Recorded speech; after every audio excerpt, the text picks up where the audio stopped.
हाँ तो बच्चों, आज हम पढ़ेंगे संकरण द्वारा प्रजनन की विधियां। किसकी विधियां? प्रजनन की विधियां। कितने प्रकार की होती हैं? वंशावली विधि, पुंज विधि, प्रतीप संकरण एवं बहुसंकरण विधि। तो आज हम सबसे पहले पढ़ेंगे इनके अंदर पुंज विधि। कौन सी विधि? पुंज विधि। चलो, हाँ, तो इस विधि का जो सर्वप्रथम प्रयोग है नीलसन एहल ने किया। किसने? नीलसन एहल ने 1908 के अंदर। और इस विधि में जो विसंयोजित जो पीढ़ियां होती है, विसंयोजित पीढ़ियां कौन सी होती है? F1 पीढ़ी प्राप्त होने के बाद में जब F2 पीढ़ी जब हम प्राप्त करते हैं F1 पीढ़ी के बीजों को स्वपरागण करवाकर, F1 पीढ़ी के बीजों का स्वपरागण करके हम F2 पीढ़ी जब हम प्राप्त करते हैं, ठीक है, तो उसके बाद में और जो स्वपरागित और हम पीढ़ियां प्राप्त करते जाते हैं वो सारी कैसी होती है? विसंयोजित पीढ़ियां। कैसी होती है? विसंयोजित पीढ़ियां।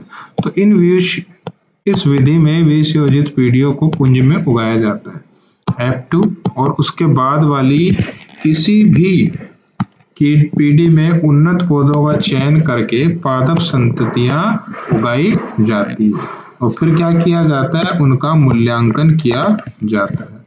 पुंज का मतलब एक तरीके से गुच्छे में उगाना, एक साथ उगाना। तो जो खेत होता है अपना, जो खेत होता है उसमें ऐसे उगाया जाता है कि हम गुच्छे में उगा देते हैं, एक साथ उगा देते हैं, ठीक है। तो हम देखो इसमें करते क्या है, प्रथम वर्ष हम क्या करते हैं? जनक चूज करते हैं। और ये जनक कौन से होते हैं? जिनमें कुछ विशेष गुण हो, कुछ विशेष गुण हो जो हमारी आवश्यकता के अनुसार हो।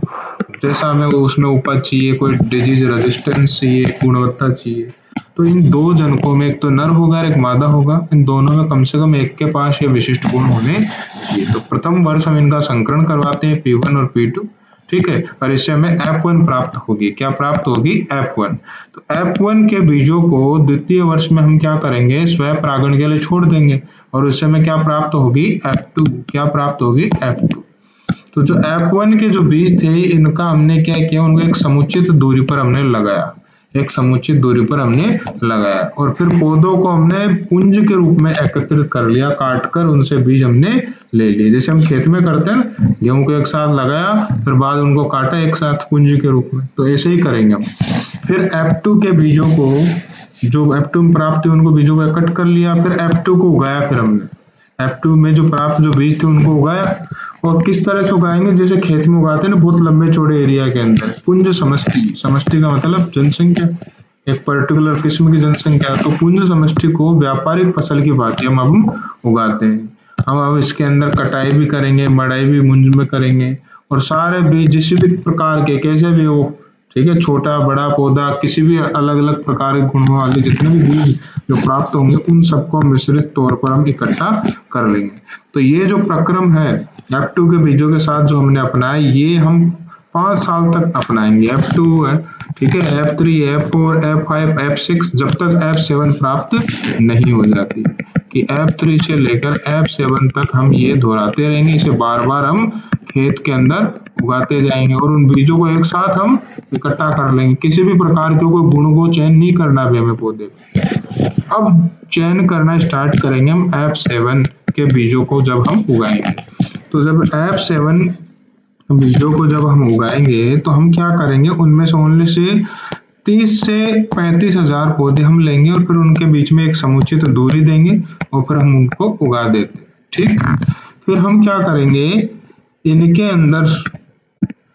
अंदर जो लक्षण प्रारूप वाले 500 से 5000 पौधों का हम चयन करेंगे। ओनली कितने लेंगे? उगने के बाद में इनमें से जो अच्छे लक्षण वाले, जो हमने शुरुआत में जो लक्षण माने थे, जैसे कि हम लक्षण मान सकते हैं कोई सा भी, जैसे कि मान लिया हमने उपज मान लिया, ये होना चाहिए, गुणवत्ता होनी चाहिए, ठीक है, कोई पर्टिकुलर जो डिजीज है उसके प्रति इसमें रेजिस्टेंस, अवरोध होना चाहिए, ठीक। तो ये 3 गुण मान लिए। तो इस तरह के हम बीज हम एकत्र करेंगे कि जिनमें उन्नत लक्षण प्रारूप हो। वो 500 से 5000 पौधों का हम चयन कर लेंगे इनमें से। फिर इन्हीं पौधों के बीज हम अलग अलग करके रख लेंगे। ठीक, फिर इन बीजों को हम 90 साल में क्या करेंगे, एफ एटम जो प्राप्त करिए उन बीजों को हम एकल पादप संततियों में उगाते हैं। देखो एक एक लाइनें बनाकर इन बीजों को हम उगा देते हैं। ठीक, अब इनको उगाने के बाद में हमें इनमें से कुछ उत्कृष्ट संततियों का चयन करना है। इनमें जो भी कुछ उत्कृष्ट संततियां हमें देखने को मिलेगी हम उनका चयन कर लेंगे और वो जो उनके बीज हैं उनको हम अलग अलग रखते हैं। ठीक, फिर हम क्या करेंगे, इन बीजों को फिर दोबारा से उगाएंगे F9 जनरेशन को और चयनित जो संततियां हैं इनको प्रारंभिक उपज परीक्षण में हम लगाते हैं। किसमें लगाते हैं, प्रारंभिक उपज परीक्षण में। ये चयनित संततियां कौन सी हैं, ये चयनित संततियां हैं उत्कृष्ट संततियां जो हमने इन बीजों को उगाकर प्राप्त किए, जिनमें बहुत अच्छे गुण थे, जैसे कि ये सारे गुण। तो इनका प्रारंभिक उपज परीक्षण करेंगे। तो ये एक्चुअल में होता क्या है प्रारंभिक उपज परीक्षण, ये हम देखते हैं अभी। प्रारंभिक उपज, जैसे कि एक एग्जाम्पल लेते हैं कि गेहूं की किस्म हम तैयार कर रहे हैं इस विधि में। ठीक है, तो हम क्या करते हैं, प्रारंभिक उपज परीक्षण में जो हमने उत्कृष्ट लक्षणों वाले जो पौधे उसमें से हमने लिए थे, ठीक है, उसके साथ एक मानक किस्म मानकर जो उस समय की जो प्रचलित गेहूं की जो फसल उगाई जा रही है, जैसे कि आज टाइम में गेहूं की सबसे प्रचलित जो किस्म है जो बाजार में मिल रही है उसको मानक किस्म मानेंगे, इन दोनों को साथ उगाएंगे। तो इन दोनों को जब साथ उगाएंगे, इन दोनों के बीजों को एक साथ, एक साइड में इसको और एक को इस साइड, दो साइड में, तो इन दोनों को देखेंगे, इनके लक्षणों को परखेंगे। तो इन दोनों के जो लक्षणों में जो तुलना की जाती है, इस तरीके से इसे बोलते हैं प्रारंभिक उपज परीक्षण। क्या बोलते हैं इसे, प्रारंभिक उपज परीक्षण। तो इसके लिए हम क्या करते हैं, जो उत्कृष्ट लक्षणों वाले जो पौधे हमने चूज किए थे उसको मानक किस्म जो प्रचलित है उसके साथ हम कंपेयर करते हैं। ठीक, फिर इसके बाद में क्या किया जाता है, प्रारंभिक उपज परीक्षण करने के बाद में जो हमने जो इनमें से अच्छे पौधे प्राप्त किए, ठीक है, उनको 3 सालों तक, अगले कितने, 3 सालों तक, 3 इयर्स तक, F10 to F12 होगी तो 3 सालों तक हम क्या करेंगे।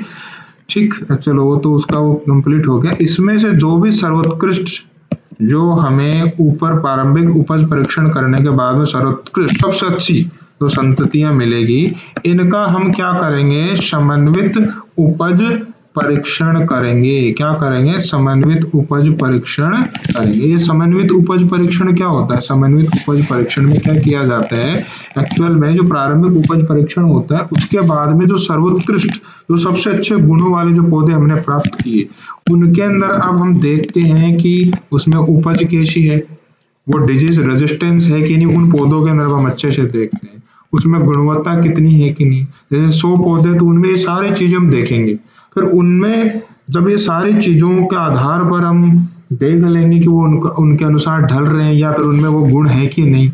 ठीक है, तो ये इस तरह का जो परीक्षण है इसे बोलते हैं हम समन्वित उपज परीक्षण। क्या बोलते हैं इसे, समन्वित उपज परीक्षण कहा जाता है, जिसके अंदर हम सर्वोत्कृष्ट जो हमारा जो पादप पुष्प पौधे हैं उनको हम हमारे जो गुण जो हमने चूज करे उनके आधार पर उनका परीक्षण करते हैं, उनको देखते हैं।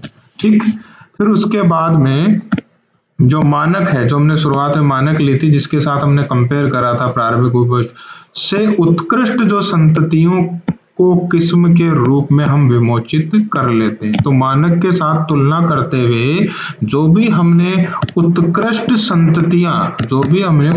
संततियां प्राप्त करी है सर्वोत्कृष्ट, ठीक है, इनको हम एक नई किस्म के तौर पर हम विमोचित कर लेंगे। विमोचन का मतलब जब हम पुरानी किस्म के साथ उसको एक कंपेयर करके जब उसमें बहुत सारे गुण अलग नजर आने लग जाते हैं तो एक नई किस्म वो तैयार हो जाती है, नया रूप ले लेती है। तो एक तरह से हमने चयन कर लिया इसका, ठीक है, एक तरह से चयन कर लिया। तो पुरानी किस्म मान लो जैसे कि F1 थी, सॉरी पुरानी किस्म मान लो W1 थी और नई किस्म होगी W2, ऐसे नाम दे दिए जाएंगे फिर इनके।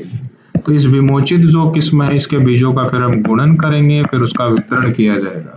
ठीक है, तो ये पूरा 14 साल तक का कार्यक्रम है ये प्लांट ब्रीडिंग का, जिसके तहत बहुत सिंपल है लेकिन टाइम लगता है, टाइम कंज्यूमिंग है। एक नई किस्म हम तैयार कर सकते हैं और पुंज विधि कहते हैं इसे। ठीक।